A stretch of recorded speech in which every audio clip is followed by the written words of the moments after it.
Kenya inacheza na moto. Je, viongozi wanaweza kupanga vurugu zao wenyewe alafu waombe huruma kwa wananchi? Baada ya maandamano ya Linda Mwananchi kule Kakamega kugeuka mchafuko, kauli ya waziri wa usalama wa ndani Kipchumba Murkomen imezua taharuki kubwa nchini Kenya. Alisema wazi kuwa kuna baadhi ya wanasiasa wanajirushia tear gas wenyewe, wanabeba wauni alafu wanatafuta huruma. Lakini swali ni moja, je, hii ni kweli au ni siasa za kugeuza lawama? Leo tunachambua kila kitu kwa ushahidi wa video. Karibu sana hapa Mizuka Media. Katika mkutano wa vuguvugu la Linda Mwananchi Movement, hali ilibadilika ghafla baada ya polisi kutumia tear gas. Katika vurugu hiyo, maisha ya kijana Vincent yalipotea, lakini pia kuliripotiwa kifo cha George Olwande. Hii ilizua hasira, huzuni na maswali mengi kwa Wakenya. Je, nani anawajibika? Kwenye mkutano huu, waziri wa usalama wa ndani Kipchumba Murkomen alisema wazi ya kwamba wanasiasa waache kujirushia tear gas wenyewe, waache kubeba wauni alafu waanze kulia wanataka huruma. Kauli hii iliwasha moto mtandaoni. Wafuasi wa serikali waliunga mkono, upinzani nao ukaona ni matusi kwa waathiriwa.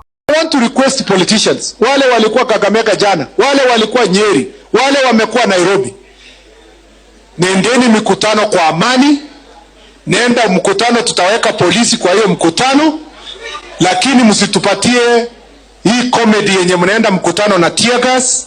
Unaenda mkutano kuenda kuchilinga tear gas mwenyewe, na unaenda mkutano kama umebeba majambazi na maguns na visu na mawe na marungu.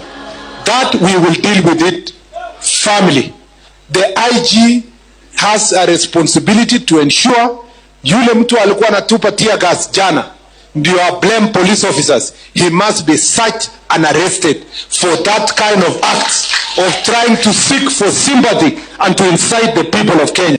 Muda mfupi baadaye, washirika wa Rais William Ruto wakiongozwa na Adan Duale walimshambulia kwa maneno seneta wa Nairobi Edwin Sifuna, wakisema anachochea siasa za lawama. Walidai upinzani unatumia kifo cha Vincent kisiasa. Lakini je, huu ni ukweli? Jana Sifuna chini yake ikatupwa tear gas. Yeye mwenyewe anasema weka blanketi, weka koti juu yake. So hata anajua ule aliweka, anajua vile ya kuzuia. Do not play with our intelligence. We have gone to school. We are not A student, but we are C+ and B+ students. Kwanza yule mwingine anajitupia tear gas, anatembea kama Rambo, sijui amevaa kofia sijui ya bulletproof na majacket ya bulletproof, anasema sijui nini. Mwingine anajitupia tear gas kisha anasema ati tear gas polisi ndo. Kama tear gas ilikuwa imetupwa na polisi, yule polisi atakaa pale pale. Kwa hivyo mimi am asking the police start investigating kuanzia sasa, na muhakikishe ya kwa hata mko na drone kwa hizo mikutano. Wakifanya mikutano zao yekwe drone, muangalie ile picha ya ule mtu ambaye kwamba alotupa tear gas ni nani, atafutwe mpaka ijulikane yeye kweli hiyo tear gas ametoa wapi. Siku iliyofuata, Edwin Sifuna na wenzake walifika nyumbani kwa familia ya marehemu Vincent. Huko ndipo alipojibu vikali kauli ya Murkomen. Alisema ya kwamba badala ya serikali kuwafariji wananchi, wanachofanya ni kulaumu wahanga. Hali ya kisiasa ikazidi kuwa moto zaidi. Wewe unataka kuniambia ya kwamba mimi Sifuna naweza kutarajia kwamba nitatoa fedha zangu mimi mwenyewe, niandae mikutano, kisha nipige tear gas mkutano wangu mimi mwenyewe, kisha tumshike yule ambaye amepiga tear gas tumpige tena sisi wenyewe? Itawezekanaje bwana? Itawezekanaje? Tunataka kuambia ya kwamba hatutatishwa. Wakenya wana uhuru wa kutembea, Wakenya wana uhuru ya kushirikiana, Wakenya wana uhuru wa kuzungumza na kusema mambo yao. Tunataka katika mfumo wa demokrasia kila mtu apewe ruhusa ya kusema mambo ambaye anahitaji kusema ama anafikiria kwamba ni sawa kwake. So sisi tunataka tusimame na familia hii ndogo, na nataka tuhakikishie kwamba tutasimama na nyinyi, tuhakikishe kwamba Vincent amepumzishwa, kwamba haki itapatikana, iwe ni leo ama baada ya uchaguzi wa mwaka 2027 wakati ambapo tumefurusha serikali hii dhalimu. Lakini ukweli wa mambo ni kwamba lazima haki itapatikana. Kwa hayo mengi, sisi tunasema tu pole na tunaomba kwamba Mwenyezi Mungu aweze kuwafariji wakati huu mgumu. Katika sehemu nyingine ya mahojiano yake, Edwin Sifuna alisema wazi ya kwamba hatuwezi rudisha maisha ya Vincent, lakini awaahidi wa Kenya kwamba ndani ya miezi 18 tu tutakuwa na serikali inayojali maisha ya watu wake na wote waliohusika lazima wawajibishwe. Kauli hii ilipigiwa makofi, lakini ikaonekana kama kampeni ya mapema. Je, ni ahadi au ni siasa tu? Yuko na tunataka kusema pole. Sisi hatuwezi kufanya lolote kurudisha maisha ya Vincent. Familia yenyewe imetueleza kwamba Vincent hata hakuwa katika mkutano wetu. Mkutano tayari ulikuwa umekwisha baada ya kutibuliwa kutumia vitoa machozi. Tulikuwa tumeshaenda, yeye alikuwa katika shughuli zake, lakini polisi hapa Kitengela wakampiga risasi pasi na sababu yoyote. Tunataka tuseme Mungu aweze kuiweka roho yake mahali pema peponi. Sisi kama viongozi wa taifa hili, hata kama tunajua kwamba serikali ambaye iko haiheshimu haki na haiheshimu maisha ya mwananchi, tutazidi kushinikiza kwamba wale askari ambao walimpiga Vincent risasi pamoja na vijana wengine wote ambao wameuawa katika maandamano ya amani waweze kuletwa mbele ya sheria.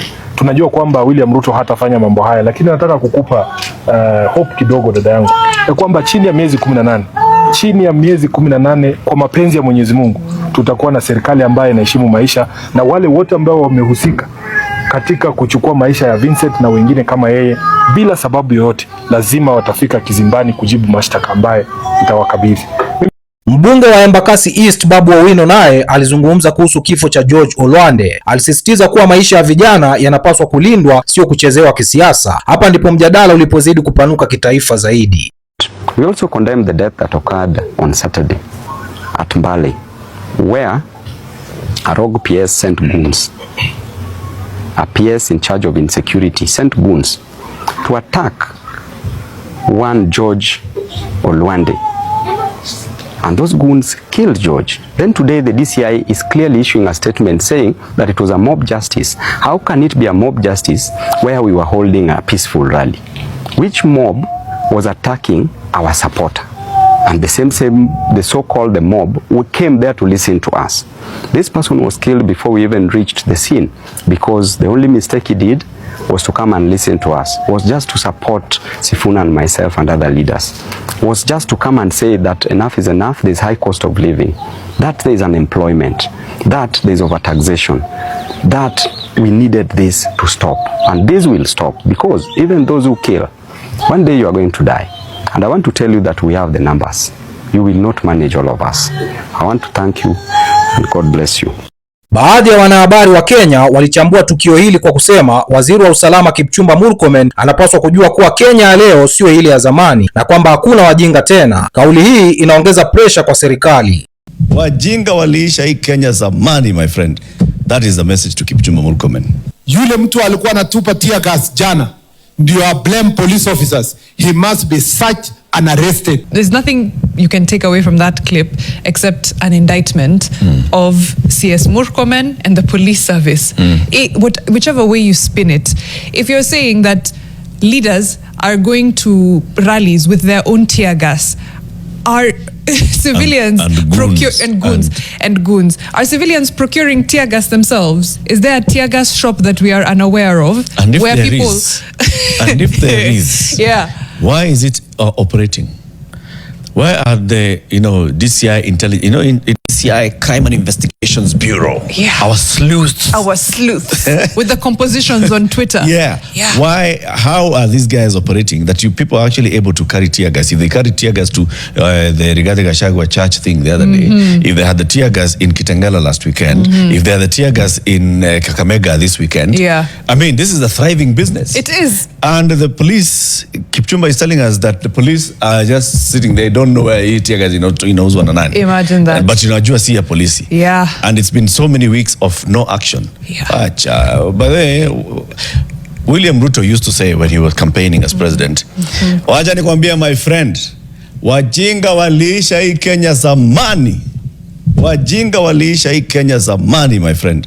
That is the message to Kipchumba Murkomen. That's it, honestly. Acha kutubeba ufani. Yes. Right. There's some comments that have come in on our social media, and Anthony Maina says that statement is not new from Murkomen.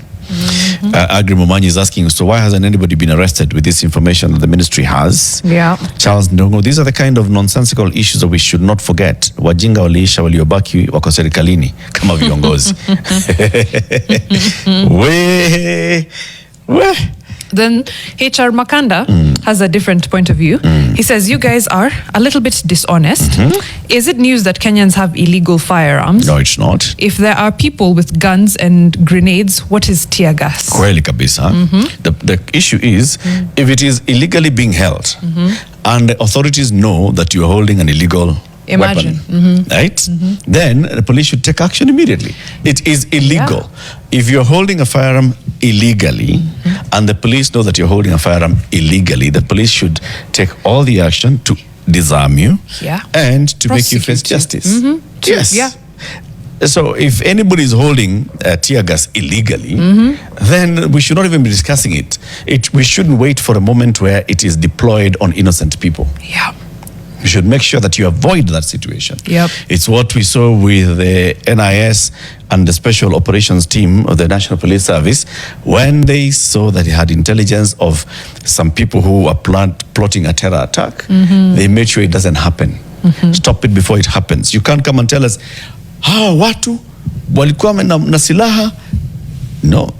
Right. No. It's essentially what you're saying is what CS Murkomen is saying, that the police have been watching civilians deploy tear gas in crowds themselves and are doing nothing about it. Yes. And he has no doubt in his mind that the Inspector General of Police has the power to arrest. Good Lord. So now what are you telling us? Honestly. Basically, what are you telling us?